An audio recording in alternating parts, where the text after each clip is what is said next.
Reciprocal താരിഫുകളെക്കുറിച്ച് മൊത്തത്തിൽ അനിശ്ചിതത്വം നിലനിൽക്കുന്നത് കാരണം കഴിഞ്ഞ കുറച്ച് ദിവസങ്ങളായി മാർക്കറ്റ് വളരെയധികം വോളറ്റൈലാണ്.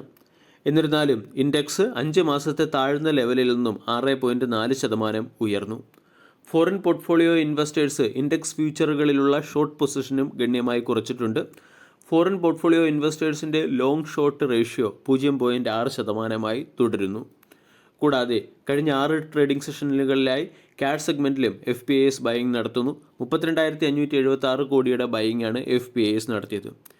ഇത് നിഫ്റ്റിയുടെ വാല്യൂഷൻ 5 വർഷത്തെ ഏറ്റവും മികച്ച ലെവലായ 18.8 എന്ന ലെവലിലേക്ക് എത്തുകയും ചെയ്തു. റെസിപ്രോക്കൽ താരിഫുമായി ബന്ധപ്പെട്ട ആശങ്കകൾ നിലനിൽക്കുന്നുണ്ടെങ്കിലും ഈ ആശങ്കകൾ ഇന്ത്യൻ മാർക്കറ്റിനെ അത്ര അധികം പ്രതികൂലമായി ബാധിക്കില്ല എന്നാണ് പല അനലിസ്റ്റുകളും പറയുന്നത്. ഇവിടെ ഓട്ടോമോട്ടീവ് സെഗ്മെൻറ്റിൽ 25% താരിഫ് പ്രഖ്യാപിച്ചിരുന്നു.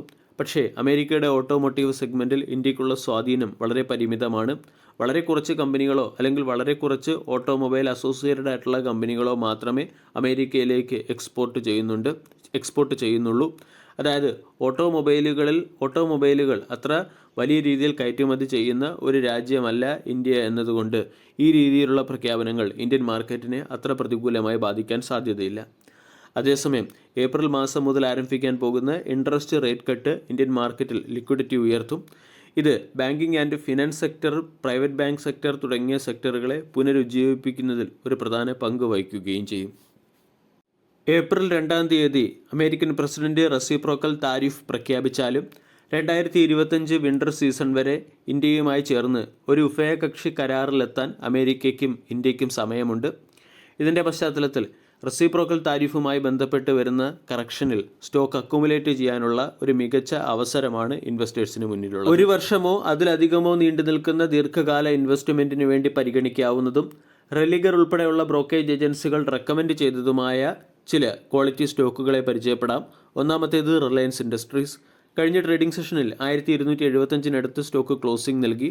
പെട്രോകെമിക്കൽ, റിഫൈനിങ്, റീറ്റെയിൽ, ടെലികമ്മ്യൂണിക്കേഷൻ തുടങ്ങിയ സെക്ടറുകളിൽ എക്സ്പോസറുള്ള ഇന്ത്യയിലെ തന്നെ ഏറ്റവും വലിയ കമ്പനികളിലൊന്നാണ് റിലയൻസ് ഇൻഡസ്ട്രീസ്. റിലയൻസ് ജിയോയുടെ വർദ്ധിച്ചുകൊണ്ടിരിക്കുന്ന കൺസ്യൂമർ ബേസും 4G, 5G എന്നിവയിലുണ്ടായിരിക്കുന്ന വ്യാപനവും internet of things, artificial intelligence, cloud service എന്നിവയിലേക്കുള്ള കമ്പനിയുടെ പ്രവേശനവും മൂലം 2027 ആകുമ്പോൾ റിലയൻസ് ജിയോയുടെ ആവറേജ് റവന്യൂ പെർ യൂസറിൽ ശക്തമായ വളർച്ച പ്രതീക്ഷിക്കാം. കൂടാതെ റീറ്റെയിൽ സെഗ്മെൻറ്റിലും മികച്ച പെർഫോമൻസ് റിലയൻസ് ഇൻഡസ്ട്രീസ് കാഴ്ചവെക്കുകയാണ്. ഒമിനി ചാനൽ ബിസിനസ് മോഡലും കമ്പനിയുടെ ഇനോർഗാനിക് ആൻഡ് ഓർഗാനിക് ഗ്രോത്തിൻ്റെയും പശ്ചാത്തലത്തിൽ മാർജിനുകൾ മെച്ചപ്പെടുന്ന സാഹചര്യവും മൂലം റിലയൻസ് റീറ്റെയിലും സുസ്ഥിരമായ വളർച്ച കാഴ്ചവെക്കുന്നു. 2025-26 കൂടി 30 ജിഗാവാട്ട് ശേഷിയുള്ള ബാറ്ററി പ്ലാന്റും മൾട്ടി ജിഗാവാട്ട് ഇലക്ട്രോലൈസർ സർവീസും സജ്ജമാകുന്നതോടുകൂടി റിന്യൂവബിൾ എനർജി സെക്ടറിൽ കമ്പനി മികച്ച രീതിയിലുള്ള പെർഫോമൻസ് നടത്താനും സാധ്യതയുണ്ട്. 75,000 കോടി രൂപയുടെ ഇൻവെസ്റ്റ്മെൻറ്റാണ് ഈ ബിസിനസ്സിൽ കമ്പനി നടത്തിയിരിക്കുന്നത്. ഈ ഫാക്റ്റുകളുടെ പശ്ചാത്തലത്തിൽ റിലയൻസ് ഇൻഡസ്ട്രീസിനെ വരുന്ന 1 വർഷത്തേക്ക് നമ്മൾക്ക് കൺസിഡർ ചെയ്യാവുന്നതാണ്. 1570 മുതൽ 1600 വരെയുള്ള ടാർഗറ്റാണ് അനലിസ്റ്റുകൾ നൽകിയിരിക്കുന്നത്. രണ്ടാമത്തേത് HDFC ബാങ്ക്. ഒട്ടുമിക്ക ബ്രോക്കേജ് ഏജൻസികളും ലോങ് ടൈമിലേക്ക് നിർദ്ദേശിക്കുന്ന ഒരു സ്റ്റോക്കാണ് HDFC ബാങ്ക്. കഴിഞ്ഞ ട്രേഡിംഗ് സെഷനിൽ 1828 ക്ലോസിംഗ് നൽകി. ഇന്ത്യയിലെ ഏറ്റവും വലിയ സ്വകാര്യ ബാങ്കാണ്. അഡ്വാൻസുകളിലും അതുപോലെ തന്നെ ഇൻവെസ്റ്റ്മെൻറ്റിലും അല്ലെങ്കിൽ ഡെപ്പോസിറ്റിലും കൃത്യമായ വിപണി വിഹിതമുള്ള ഒരു കമ്പനി കൂടിയാണ്. HDFCയും HDFC ബാങ്കുമായി മെർജ് ചെയ്തതിനു ശേഷം മോർട്ട്ഗേജ്, ക്രോസ് സെല്ലിങ്ങും ഉയർന്ന ഫണ്ടിങ്ങുമൊക്കെ കമ്പനിക്ക് ഒരു പ്രധാന സപ്പോർട്ടായി പ്രവർത്തിക്കുകയും ചെയ്യുന്നുണ്ട്. ഇവിടെ ഇൻട്രസ്റ്റ് റേറ്റ് കട്ട് കൂടി വരുന്ന സാഹചര്യത്തിൽ ഫിനാൻസ് ആൻഡ് ബാങ്കിങ് സെക്ടറിലെ സ്റ്റോക്കുകളിലൊക്കെ ബൈയിങ് മൊമെൻറ്റം വരും. ഈ സാഹചര്യത്തിൽ കുറഞ്ഞ രീതിയിലുള്ള ഗ്രോസ് NPAയും നെറ്റ് NPAയും മെയിൻറ്റെയിൻ ചെയ്യുന്നതും ക്രെഡിറ്റ് ചെലവുകൾ പൂർണ്ണമായും നിയന്ത്രിച്ച് ക്വാളിറ്റി വർദ്ധിപ്പിക്കുന്ന ഒരു ബേസ് മോഡലുള്ള കമ്പനി ആയതുകൊണ്ട് HDFC ബാങ്ക് എന്ന സ്റ്റോക്കിനെ നമ്മൾക്ക് പരിഗണിക്കാവുന്നതാണ്. അട്രാക്റ്റീവ് വാല്യൂഷനിൽ സ്റ്റോക്ക് ലഭിക്കുന്നു. കൂടാതെ 2000-2050 പോലുള്ള ടാർഗറ്റ് സ്റ്റോക്കിൽ പ്രതീക്ഷിക്കാവുന്നതുമാണ്. മൂന്നാമത്തേത് FMCG സെക്ടറിലെ ഒരു കമ്പനിയായ ITC. കഴിഞ്ഞ കുറച്ച് ദിവസങ്ങളായി FMCG സെക്ടറിൽ ഒരു ഉണർവ് പ്രകടമാണ്. ITC 409 രൂപയ്ക്ക് അടുത്ത് ക്ലോസിംഗ് നൽകി. പല അനലിസ്റ്റുകളും സ്റ്റോക്കിന് 550 പോലുള്ള ടാർഗറ്റാണ് നൽകുന്നത്. അതായത് കറണ്ട് മാർക്കറ്റ് പ്രൈസിൽ നിന്ന് 34% അപ്സൈഡിലുള്ള ടാർഗറ്റ്. ITCയുടെ ബിസിനസ് മോഡലും വളരെ ഡൈവേഴ്സിഫൈഡ് ആണ്. സിഗരറ്റ്, FMCG, ഹോട്ടൽ, കൃഷി, പേപ്പർ ബോർഡ്, IT തുടങ്ങിയ എല്ലാ സെക്ടറിലും കമ്പനിക്ക് പ്രസൻസ് ഉണ്ട്. ഈ സെക്ടറുകളിൽ നിന്നൊക്കെ കമ്പനി സുസ്ഥിരമായ വരുമാനം ഉറപ്പാക്കുകയും ചെയ്യുന്നുണ്ട്. ഇതിൻ്റെ പശ്ചാത്തലത്തിൽ ITC എന്ന സ്റ്റോക്കിനെ നമ്മൾക്ക് ഫോക്കസ് ചെയ്യാം. കൂടാതെ ഉയർന്ന ഡിവിഡൻഡ് പേ ഔട്ടും ഈ കമ്പനിയുടെ ഒരു പ്രത്യേകത തന്നെയാണ്. ലോങ് ടൈം ഇൻവെസ്റ്റേഴ്സിന് അനുകൂലമായ രീതിയിൽ കമ്പനി പലപ്പോഴും ഉയർന്ന ഡിവിഡൻഡ് നൽകുന്നുണ്ട്. ഇതിൻ്റെയൊക്കെ പശ്ചാത്തലത്തിൽ 30% അപ്സൈഡ് മൊമെൻറ്റമാണ് ITCയിൽ നിന്നും മാർക്കറ്റ് പ്രതീക്ഷിക്കുന്നത്. മറ്റൊരു സ്റ്റോക്ക് HDFC ലൈഫാണ്. HDFC ലൈഫ് 685 ട്രേഡ് ചെയ്യുന്നു.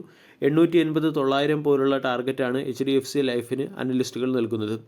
ഇൻഷുറൻസ് സെക്ടറിൽ തന്നെ കമ്പനിക്ക് ശക്തമായൊരു സ്ഥാനമുണ്ട്.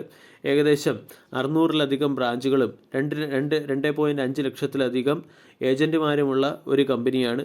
കമ്പനിയുടെ ന്യൂ വാല്യൂ ബിസിനസ്സിൻ്റെ മൂല്യവും അനുദിനം വർദ്ധിച്ചുകൊണ്ടിരിക്കുന്നു. ഈ സാഹചര്യത്തിലാണ് സ്റ്റോക്കിനെ റെക്കമെൻഡ് ചെയ്യുന്നത്. മറ്റൊരു സ്റ്റോക്ക് ക്യാംസ് കഴിഞ്ഞ ട്രേഡിംഗ് സെഷനിൽ 3723 ക്ലോസിംഗ് നൽകി.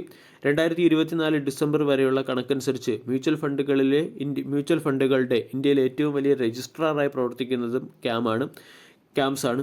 ഏകദേശം ടോട്ടൽ മ്യൂച്വൽ ഫണ്ടുകളുടെ 68% മ്യൂച്വൽ ഫണ്ടുകളും ക്യാംസിൻ്റെ രജിസ്ട്രേഷൻ ആശ്രയിച്ചാണ് മുന്നോട്ട് പോകുന്നത്. അതുപോലെ തന്നെ കമ്പനിക്ക് ഈ ഫീൽഡിലുള്ള എക്സ്പോസറും എക്സ്പീരിയൻസും വളരെ കൂടുതലാണ്. 30 വർഷത്തിലധികം പ്രവർത്തിക്കുന്ന ഒരു കമ്പനിയാണ്. കൂടാതെ കമ്പനി കാലത്തിനനുസരിച്ച് മാറുകയും ഫിൻടെക്, ആർട്ടിഫിഷ്യൽ ഇൻ്റലിജൻസ് എന്നിവയുടെ പിന്തുണയോടുകൂടി PMS, NPS, insurance repository, account updating, KYC എന്നീ സെക്ടറുകളിലൊക്കെ കമ്പനി അതിൻ്റെ ബിസിനസ് എക്സ്പാൻഡ് ചെയ്തു വരുന്നു.